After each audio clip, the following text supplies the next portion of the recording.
Hey gang, it's Chris from Ecoustics. We're here at AXPONA 2026 speaking with the Arendal founder, Jan. And would you like to tell us a little bit about the Arendal company, a little background and what you're introducing at the show or what you're showing at the show? Definitely, yeah. Good. We've been around in market since 2015. Okay. We are a D2C company, direct to consumer, 100% globally. We entered the US market a few years ago, and it has been a very good market for us. Where are your headquarters?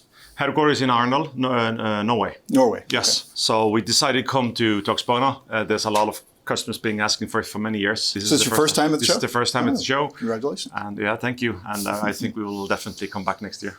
Awesome. So when was the company founded in Norway? In 2015. 2015. And you've been with it since the beginning? You're the founder? Yeah. Yeah. Yep, that's and right. how big is the operation now, approximately? We are not big. We are very lean. Okay. That's what we aim for. Okay. We have a different culture. We have a different hiring point of view.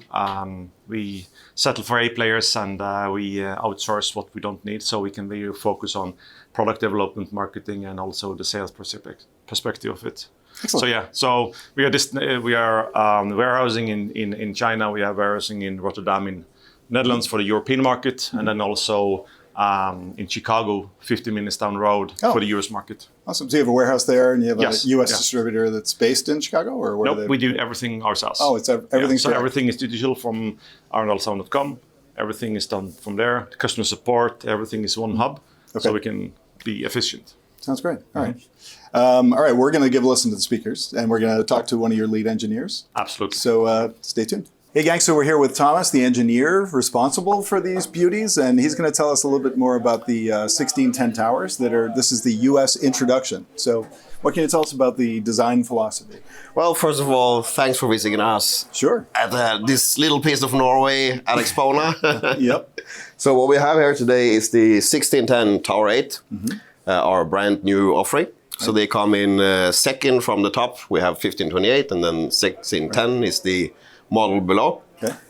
It takes a lot of the design cues from our top of the line range. You can see the first striking thing is probably the curved baffle you see on the front of the speaker. So this has a visual appeal, right? Sure. But it also does a lot acoustically. Time alignment? Yes, it does. Right. Time alignment. So we have 3 woofers that have the same crossover range, right?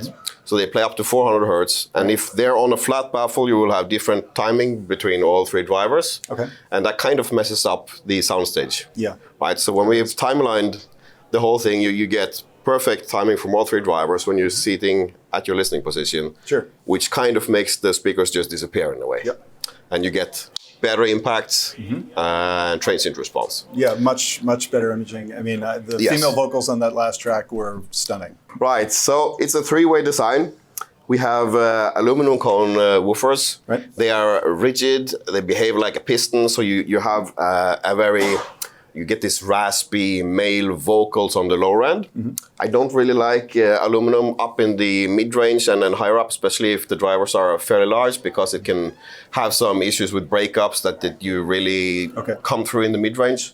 So for the mid-range, it's a dedicated 5-inch mid-range with a sealed basket, which gives it really high sensitivity. It helps down to the FS where it's rolling off, where we're crossing over to the woofers. Yeah. So this is a carbon cone mid-range. Yeah. Super lightweight, super stiff, and it has, you get just extreme dynamics even when if you want to play really loud, you still get the dynamics. It doesn't compress in the way a much heavier cone would. Right. And what's the sensitivity of the system? The system sensitivity is 89.5 dB. Okay. Yeah. So fairly high. Pretty easy to drive. Yeah. I mean, yeah. The mid-range in and of itself is 95 or something, and that's in 8 ohms. Okay. So that's obviously tuned down, but it means it will have really high output capabilities with very low distortion. Okay. So even if you want to play, into the live kind of concert volumes, you get that. 100 dB plus. Easily. No problem. Easily. Yeah. All right. And what about the tweeter? Yeah. Then we have a magnesium aluminium dome, 28 millimeter dome, coupled on a waveguide. It looks like a normal grill from a far away, but it's an acoustic lens in front here. Right. So it actually has a pattern that's covered up. which helps increase sensitivity from 7K up to 15K. Okay. So that really is what it lowers the distortion floor. And also controls the And it also controls the dispersion, exactly. right. Together with the waveguide. So the waveguide helps in the lower end, right? And from 7K up, we really get a lot of help from this acoustic lens. Excellent. And this is the first time you're showing these in the United States? First time ever in the selling show it in the United States. Wow. You guys And we have lucky. a Chicago warehouse like 15 minutes down the road here. So Perfect. it's So if convenient anybody for us. buys them today, they'll Yeah. get them pretty quickly. Yeah, they do. All right, so they are in stock in the United States? They are in already? stock. Excellent. Buy Okay. now. And now, Free shipping. in fact, we'll just drive them right to your house. Not me, but him. Yeah. The other Thomas. The other Thomas. You also have bookshelves you're introducing as well. We do, right? we do. And we have some footage of that. Yes. But, So what's we different? have- Just not as deep bass extension of Yeah, books. yeah, exactly. So the top end is exactly the same. Okay. You know, mid-range tweeter and then a single woofer. Okay. So you get the same sound, just in a smaller package. You know, made for a little smaller rooms, really. Awesome. And the pricing, this is it $7,600? This is $7,600. Okay, and the The bookshelf is $3,600. Excellent. And they are available now. They are available now. in Thomas, stock. thank you very much. Thank you. All right, and enjoy the demo. I know I did. And we'll see you in Glad the to next hear. one.